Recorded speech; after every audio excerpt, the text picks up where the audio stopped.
Bismillahirrahmanirrahim. Assalamualaikum warahmatullahi wabarakatuh. Waalaikumsalam warahmatullahi wabarakatuh. Apa kabar semuanya? Alhamdulillah luar biasa. Allahu Akbar. Wow, kayak anak TK. Oke, terima kasih semangatnya. Baik, anak-anak semuanya, berjumpa kembali dengan PAI. Sebelumnya begini, nak. Tahu Valentino Rossi nggak? Tahu. Seorang apa? Coba oleh kalian bayangkan seorang Valentino Rossi membalap tapi tidak tahu garis finishnya di mana. Apa yang terjadi? Nyasar kemana?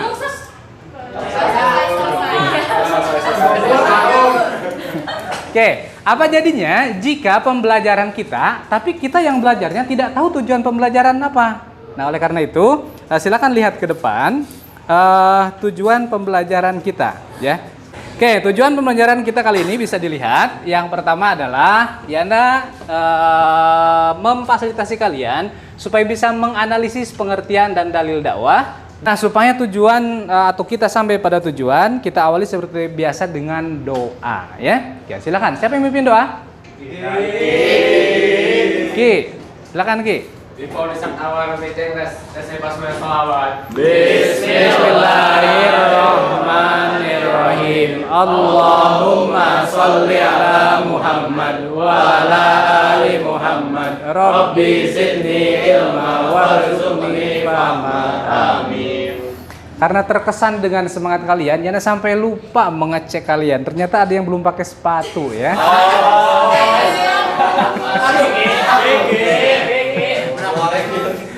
Silakan pakai sepatunya dengan baik.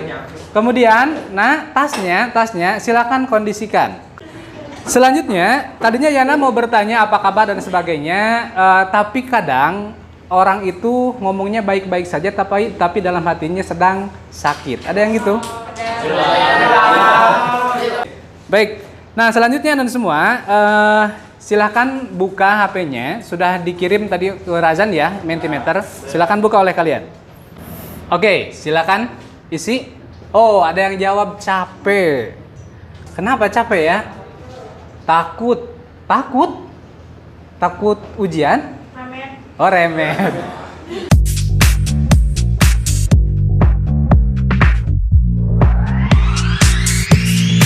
Oke.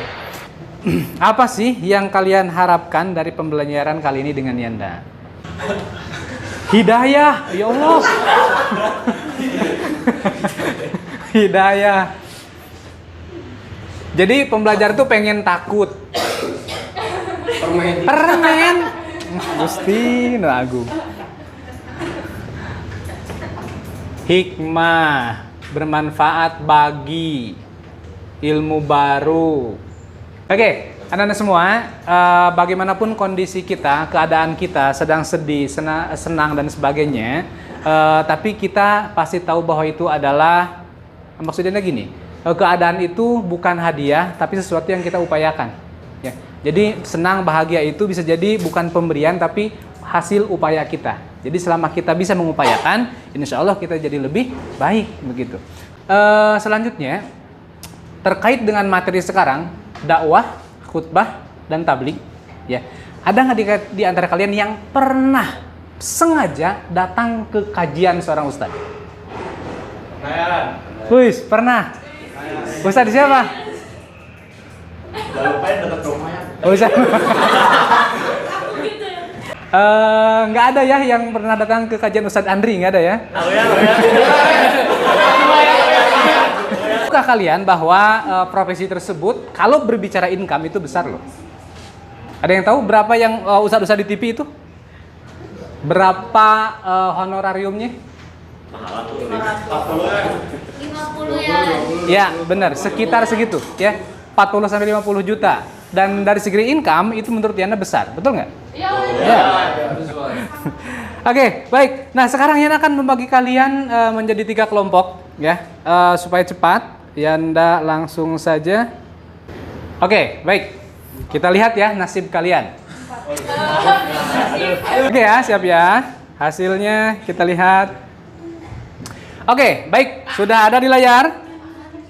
Oke, maka Silakan kalian membuat kelompok duduk melingkar sesuai kelompoknya. Yuk, cepat.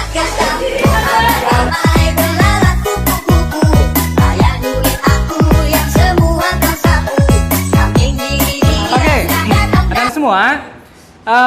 Kita akan diskusi. Apa yang didiskusikan, ada sebuah permasalahan yang harus kalian diskusikan. Tapi sebelum itu, Yanda ingin tahu nih kemampuan awal kalian di bidang ini. Jadi silakan isi kuisis yang sudah di-share di grup kelas ya. Silakan semuanya pegang HP-nya. Oke, baik, kita mulai ya. Kita mulai.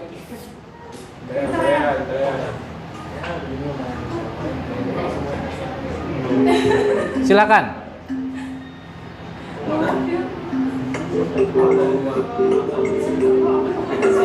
Oh my God, I think it's happening again. Sort of myself, I would be letting it end. But every time I look at those brown eyes and your smile, oh your smile, run into you on a break in the hallway, and I get nervous, you're so cute, there's no way. Say Yes. cause all of this be happening Helmi again. leading. Mana Helmi? It's already happened once, and it's already been 3 months, but every Oke, time I see baik your ya. heart goes Kuisisnya sudah. Nanti Yanda akan ambil datanya. try to keep it Sudah all semuanya, so fokus ke Yanda. cool. Oke. Bisa fokus? Masih fokus? Baik, anak-anak semuanya, sekarang kita fokus ke kegiatan diskusi. Silahkan setiap kelompok menganalisis apa yang Yana tampilkan dalam video ini. Bisa dilihat ya. Yang di Nusa Tenggara Barat sana. Tadinya komitmen, konsisten, istiqomah, jalan bersama-sama pusat-pusat yang lurus, jalan bersama umat yang jujur. Diancam oleh botak yang di KPK itu kafir Agus Raharjo. Langsung mundur. Kalau nggak salah tahun 2017, saya ceramah di Masjid Al-Falah. Saya katakan saya tidak percaya yang namanya Tuan Guru Bajingan, Badang. Saksi mati nanti kau. Saya penggang kepala menang. Nenek-nenek yang di Jakarta tuh yang ada saya sampaikan di YouTube, doakan supaya cepat mati tuh Megawati.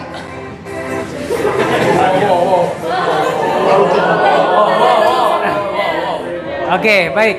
Anak-anak semua, beliau itu seorang mubalik, mu'alaf, mantan pastor terhebat di Indonesia. Ya, banyak hal baik dari dirinya, tapi yang Yana tampilkan bisa jadi dalam perspektif yang lain tidak baik, begitu ya. Nah, kita bukan fokus kepada orangnya, tapi fokus kepada perilakunya, begitu. Nah, Yana ingin komentar kalian. Apa komentar kalian setelah melihat video ini? Siapa? Tentang perilakunya, jadi menurut aku terlalu berlebihan gitu. Terlalu berlebihan. Iya, kayak banyak dari yang kayak ajarannya menurut aku menyimpang agama Islam gitu kan. Agama Islam itu kan sebenarnya agama yang nggak menjauhi kekerasan. Jadi yang nggak menjauhi kekerasan. yang menjauhi, Oh, yang menjauhi kekerasan. Ya. Terus kan dia akan lebih sebenarnya itu kayaknya bukan dia sebenarnya berarti untuk mau ngatain hal itu, mungkin kebawa emosi atau apa gitu. Mungkin, tapi ya berlebihan menurut Thanks. aku. Tepuk tangan untuk Raya. Oke, kelompok selanjutnya, kelompok yang lain. Yang mau komentar? Yang melenceng dari agama Islam. Kayak misalkan, kan kalau setahu kita semua ya, agama Islam tuh kayak ngajarin buat kedamaian. Ini kayak jatuhnya kan bisa aja menimbulkan kerusuhan, perselisihan gitu. Terus di Islam juga kan diajarkan kalau misalnya kita tuh harus berkata dengan baik, ya sih, harus ngejaga perasaan orang lain. Itu aja sih, Yan. Menjaga perasaan orang lain. Iya. Oke, thanks. Tepuk tangan untuk Tena ya. Oke, baik. Sekarang lihat ke depan. Pernah ada orang berbuat maksiat yang tak tertulis. Ada seorang yang pernah bunuh orang.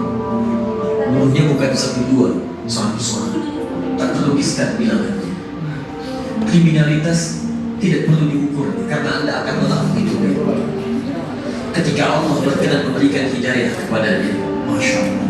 Dan hidayah selalu terbuka pada siapapun sepanjang ia mau mengambilnya sebelum nyawa sampai di kerongkongannya. Tiba-tiba datang dia pada seorang alim dan berkata, saya ingin berubah. Alim ini kemudian menyampaikan pada orang dimaksud, Anda bukan berarti tidak bisa menjadi orang baik. Hanya Anda tinggal di lingkungan yang tidak mendukung Anda jadi baik. Keluarlah dulu dari tempat. Oke, baik. Siapa yang berkomentar? Kalau menurut aku dibandingin sama video yang sebelumnya, ini tuh lebih kayak ngebawa kita buat tenang gitu kan, jadi enak ngedengernya ya. Lebih tenang, lebih enak. Ya. Kalau yang tadi kan kayak keras, ngomongnya ngingetinnya juga keras, jadi kayak seolah-olah yang diingetin tuh merasa kayak diancem gitu kan. Kalau yang ini kan dibawanya tenang, jadi seolah-olah dinasehatin lembut gitu ya. Oke. Baik, tepuk tangan untuk Reza. Baik, anak-anak semuanya, sekarang begini. Sepengetahuan kalian, maaf, yang cara penyampaiannya kasar, apakah hanya Ustadz Yahya Waloni atau banyak Ustadz yang lain yang cara menyampaikannya kasar? Yang lain pasti ada banyak. Ada? Tahu? Tidak tahu? Tapi pasti ada yang nyampainya nyakitin orang lain, nyinggung orang lain. Nah, kalian bisa menemukan nggak ada problem di sini? Bahwa ternyata menyampaikan sesuatu kepada orang lain harus dikemas dengan cara yang baik. Kalau tidak akan jadi timbul masalah baru, betul nggak Rara?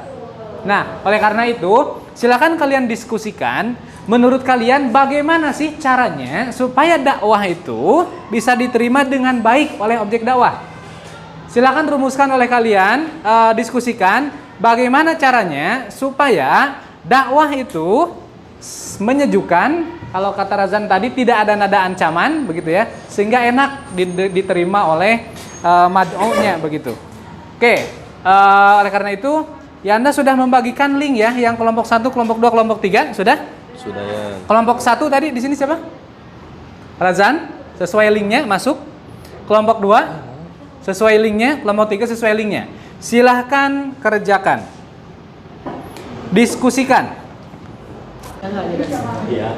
Kalau aku bisa dipaksa masuk sama nggak mau. Ini udah pergi ya. Tuh udah pergi soalnya. Masih ada ini.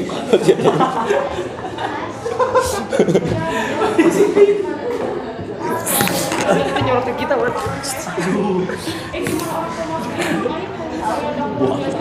Makin saya.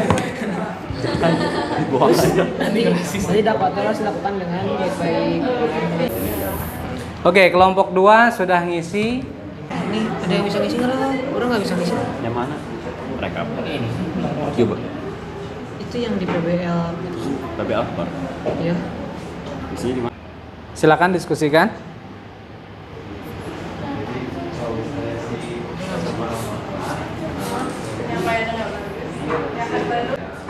Ada yang belum dipahami? Komentar guru. Kan adabnya tuh harus disampaikan tuh secara santun, terus menggunakan bahasa yang sesuai. Jadi kita harus menyesuaikan sama target dakwah kita juga. Jadi kalau kita mau menyampaikannya di daerah, berarti kita harus pakai bahasa daerahnya juga. Oh, gitu saya. Baru tahu. Kalau dakwah juga kita berarti harus sabar ya. Iya dong, harus sabar dong. Jangan ada yang nentang kita dikit langsung kita marah, merasa. Baik, anak-anak semuanya sudah diisi, sudah? Kelompok ini sudah? Sudah ya? Baik, sekarang silakan presentasikan oleh kalian hasil diskusinya. Ada yang sudah siap? Baik, kelompok ini silakan berdiri, kemudian sampaikan hasil diskusi kelompoknya. Waalaikumsalam warahmatullahi wabarakatuh. Di sini saya perwakilan dari kelompok 2 akan menyampaikan hasil diskusi kami. Dari pertanyaan pertama, apa pengertian dakwah? Kata dakwah merupakan masdar atau kata dasar dari kata da'a yang mempunyai arti mengajak, memanggil, dan menyeru untuk hal tertentu. Orang yang melakukan pekerjaan dakwah disebut da'i untuk laki-laki dan da'iyah untuk perempuan. Tersimpul dari pengertian tersebut, dakwah secara istilah. Tepuk tangan untuk ini. Oke, baik, selanjutnya dari kelompok yang lain. Jadi hasil dari diskusi kami untuk nomor 2 yang pertanyaannya apa gitu tujuan dan sarana dari dakwah. Jadi menurut Syekh Al-Mahfuz, dakwah adalah mengajak manusia kepada kebaikan dan petunjuk Allah Subhanahu wa taala. Menyeru mereka kepada kebiasaan baik dan melarang mereka kepada kebiasaan buruk supaya beruntung di dunia dan di akhirat. Dari kelompok ini silakan. Jadi saya sekarang akan mempresentasikan untuk nomor 4 yang pertanyaannya bagaimana adab-adab dalam berdakwah. Jadi kita udah diskusiin ternyata adab-adab dakwah itu ada beberapa. Jadi yang pertama, dakwah itu harus disampaikan dengan cara yang santun dan lemah lembut. Terus menggunakan bahasa yang sesuai, jadi kita harus menyesuaikan dengan bahasa yang bisa dimengerti oleh warga yang kita jadikan tujuan untuk berdakwahnya. Terus memperhatikan budayanya, jangan sampai kita tuh kayak menentang daerahnya situ loh. Jadi kan kita dakwah itu harus pasti ke pelosok-pelosok atau ke kota atau segala macam. Jadi kita harus nyesuaiin juga sama budaya daerahnya. Terus memperhatikan tingkat sosial ekonominya. Jangan sampai kita tuh sama orang yang menengah ke bawah kita malah ngomonginnya duit kan jadi aneh. Terus kita harus sabar, jangan gampang kesulut emosi. Terus yakin dan optimis bahwa kita tuh bisa ngajak mereka. Terus konsekuennya dengan perkataan di surat As-Saff ayat 2-3. Oke, terima kasih, tepuk tangan. Nah sekarang gini, setelah kalian diskusi kemudian mempresentasikan apa nih hal baik yang kalian dapatkan, apa kesimpulan dari pelajaran kita kali ini? Baik, siapa yang mau menyimpulkan? Untuk kesimpulannya, kayak kita itu kan sebagai dai ngajak orang-orang buat berbuat kebaikan. Kalau misalnya dia nyampein apa? Lanjut. Kalau misalnya dia nyampeinnya dengan cara kekerasan atau misalnya mungkin kayak bahasanya kasar lah ibaratnya. Ya gimana orang mau bersikap baik kalau misalnya dia aja nyontohinnya ngomongnya kasar gitu loh. Secara nggak langsung bahwa seorang tokoh agama atau dai itu kan bukan hanya dilihat dari materi pembawaannya aja, tapi dari tindakan laku perbuatannya gimana. Sip, tepuk tangan untuk Lara. Oke, kita sudah menyimpulkan kurang lebih seperti apa yang disampaikan oleh Lara. Barangkali itu anak-anak semua pembelajaran kita kali ini, ya. Tadi ketika kalian berdiskusi, ya Anda sudah input nilainya. Sekarang untuk minggu depan ada tugas. Tugasnya yang pertama, kalian mengisi kuesioner terkait dengan karakter. Ya, nanti linknya ya Anda kirimkan ke KM ke Razan. Ya, kalian silakan isi. Kemudian ada tugas yang kedua, kalian menyusun teks khutbah. Perhatikan. Kalian menyusun teks khutbah, ya. Bagaimana menyusun teks khutbah yang rahmatan lil alamin, yang menyejukkan. Bagaimana ini aspek penilaian dan sebagainya itu sudah Yana infokan di Drive, include dengan filenya. Jadi kalian tinggal lihat di sana, kemudian susun begitu. Sampai sini ada pertanyaan? Jika tidak, itu saja untuk hari ini. Silahkan closing oleh siapa? Alhamdulillahirabbil alamin. Subhanakallahumma wa atubu ilaik. Sana please.